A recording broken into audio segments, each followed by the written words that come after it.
Indian history forum की जानिब से दिल्ली मरकज़ जमात इस्लामी हिंद में 5 रोज़ा तारीख़ी नुमाइश का कामयाब इनेकाद किया गया, जिसमें हिंदुस्तान में मुसलमानों की तारीख़, तहज़ीब, सक़ाफ़त, तिजारत और मुख्तलिफ़ शोबों में उनकी खिदमात को नुमाया तौर पर पेश किया गया। नुमाइश में तस्वीरों, मॉडल्स, चार्ट्स और डॉक्यूमेंट्रीज़ के ज़रिए तारीख़ी मालूमात को आम फहम अंदाज में पेश किया गया। ख़ास तौर पर केरला में वाक़ हिंदुस्तान के अव्वलीन मस्जिद चेयरमैन जामा मस्जिद का मॉडल लोगों की तवज्जो का मरकज़ रहा। इसके अलावा मुग़लिया दौर और बाद के अदवार में मुसलमानों की जानिब से तामीर की गई अज़ीम-ओ-शान इमारतों, फ़नून लतीफ़ा में महारत और मुल्क की तरक्की में अदा किए गए किरदार को भी उजागर किया गया। नुमाइश में बड़ी तादाद में अवाम ने शिरकत की, जबकि दिल्ली के मुख्तलिफ तालीमी इदारों के तलबा ने भी इस मौके से भरपूर फ़ायदा उठाया। शुरका ने इस अहम इक़दाम पर इंडियन हिस्ट्री फोरम की भरपूर सताइश की। मौजूदा हालात में जहाँ बाज़ हलक़ों की जानिब से मुसलमानों की तारीख़ को मस्ख़ करके पेश करने की कोशिश की जा रही है, वहीं इस नुमाइश ने मुस्तनद मालूमात के ज़रिए तारीख़ी हक़ाइक़ को सामने लाने की कामयाब कोशिश की है। काबिल ज़िक्र है कि इंडियन हिस्ट्री फोरम गुज़िश्ता 3 बरसों से इस मौजू पर तहक़ीक़ी काम कर रहा है। इसी सिलसिले में एक 2 रोज़ा हिस्ट्री कॉन्फ्रेंस के साथ साथ इस 5 रोज़ा नुमाइश का भी इनेकाद किया गया।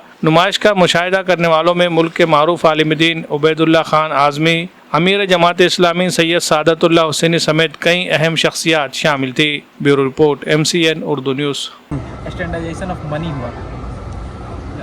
पहले ये हुआ करता था कि हर प्रजा का अपना पैसा हुआ करता था। जैसे कि विजयनगर में आप गए, उनका अपना पैसा हुआ करता था, मुग़लों के पास अपना पैसा हुआ करता था, कुछ स्टैंडर्ड नहीं था। लेकिन अकबर ने सिल्वर कॉइन को इनिशिएट किया, जो कि अगर आप देखें तो जो बोहराज है और मेमन से, ये कम्युनिटी ऐसे थे जो इन चीज़ों को बहुत ज़्यादा प्रमोट किया, बहुत ज़्यादा प्रमोट किया।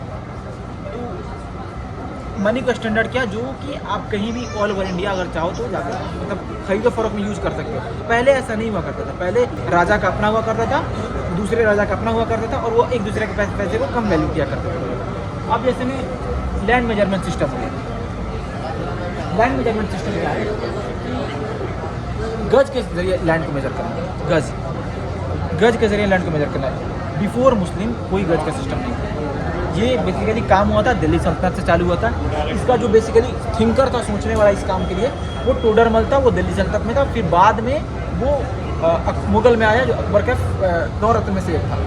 और ये सब जो जितनी भी मैं बातें अभी बता रहा हूँ आपको, आप उसका रेफरेंस के लिए आईने अकबरी किताब है, उसमें आप रेफ़र कर सकते हो।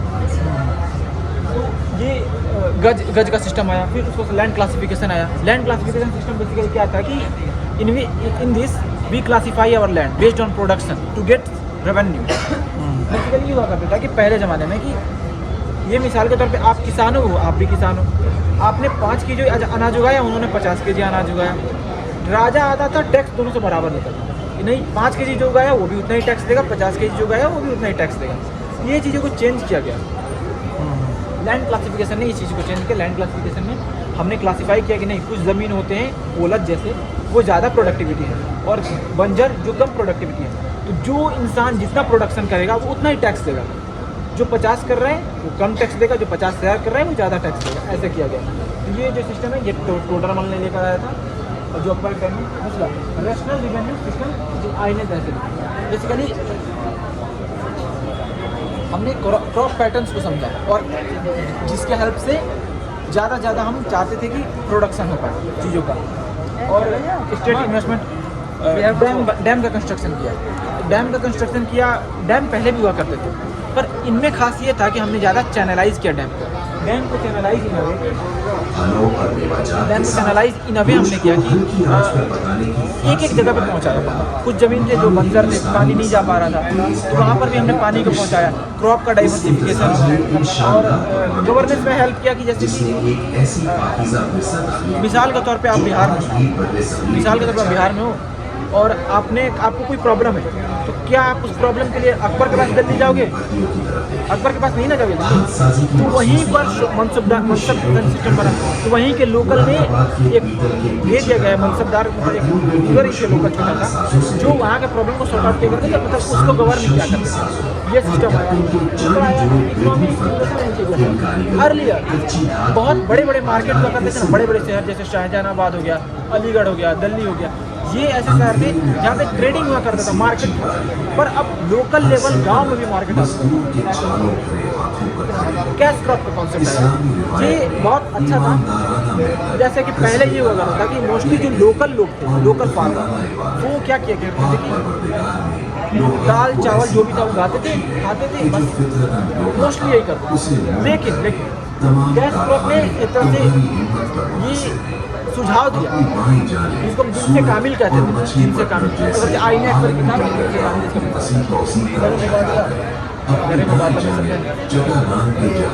एक्सचेंज वाला सिस्टम।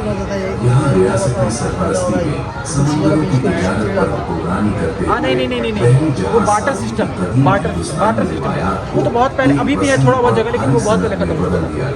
यहाँ पर ये था, कैश क्रॉप का कॉन्सेप्ट ये था कि पहले लोग दाल चावल उगाया और खुद के लिए उसे उगाया, लेकिन कैश क्रॉप ने ये किया कि आप दाल चावल उगाओ, लेकिन साथ में शुगर केन भी उगाओ।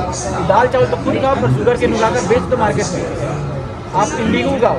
ये चीज़ों को रेफरेंस दिया गया कि आप करो ये काम, क्योंकि आप रेवेन्यू जनरेट कर सकते हैं। और एट द एंड हुंडी सिस्टम लेकर आ गया। हुंडी system is like current day UPI का मैं समझाने की कोशिश करता हूँ समझाने की।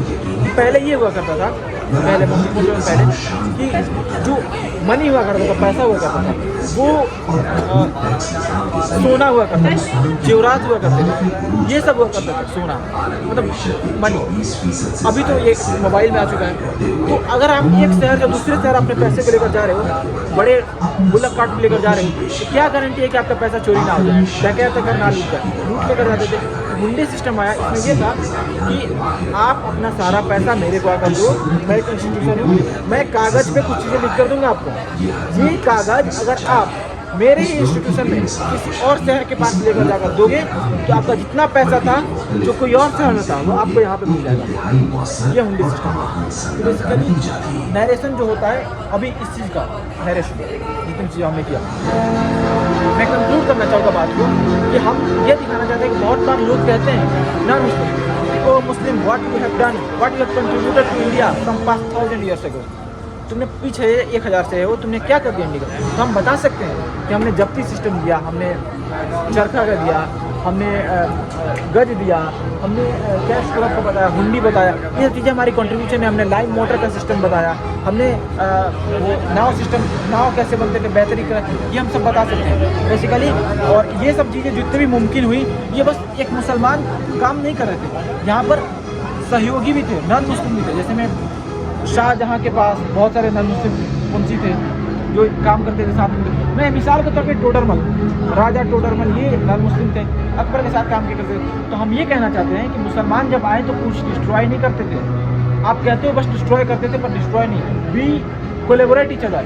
हम कोलेबोरेट करके कुछ बेहतर बनाते थे। जैसे आप स्ट्रेट चीज़ें बनाया करते थे, हमने आर्क बनाया, तो हमने रिफाइन किया चीज़ों को, पहले से जो चीज़ें थी उसको बेहतर और किया।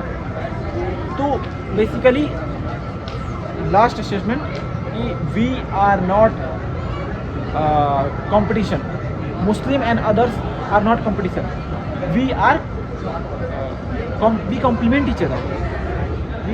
नांदेड़ शहर में अगर आप शादी, निकाह, वलीमा या किसी भी तकरीब में शिरकत के लिए आ रहे हैं और मेहमानों के क़याम के लिए एक बावखार, पुरसुकून और जदीद सहूलियात से आरास्ता मुकाम तलाश कर रहे हैं, तो आपके लिए बेहतरीन इंतखाब है यासीन गेस्ट हाउस। जी हाँ, यासीन गेस्ट हाउस को ख़ास तौर पर इस अंदाज में तैयार किया गया है कि तकरीबन 50 मेहमानों के क़याम का बैक वक्त मुनज़्ज़म और आरामदाह इंतज़ाम किया जा सके। कुशादा कमरों, साफ सुथरे माहौल और मुकम्मल प्राइवेसी के साथ ये गेस्ट हाउस आपके मेहमानों के लिए घर जैसा सुकून फराहम करता है। यासीन गेस्ट हाउस की खुसूसियात: बेशतर बड़े फंक्शन हॉल से पैदल फासला, माल टेकड़ी रोड से महज 200 फीट की दूरी, गर्म पानी के लिए गीजर की सहूलत, इन्वर्टर की सहूलत, तेज रफ्तार वाईफाई कनेक्शन, साफ सुथरा और महफूज माहौल, मुनासिब और वाजिबी किराया। मजीद मालूमात और बुकिंग के लिए आज ही राब्ता करें। यासीन गेस्ट हाउस, नज़द Haider garden function hall, Haiderbagh number 2, Deglur नाका, नांदेड़। या स्क्रीन पर दिए गए नंबर्स पर कॉल करके अपनी बुकिंग कंफर्म करें।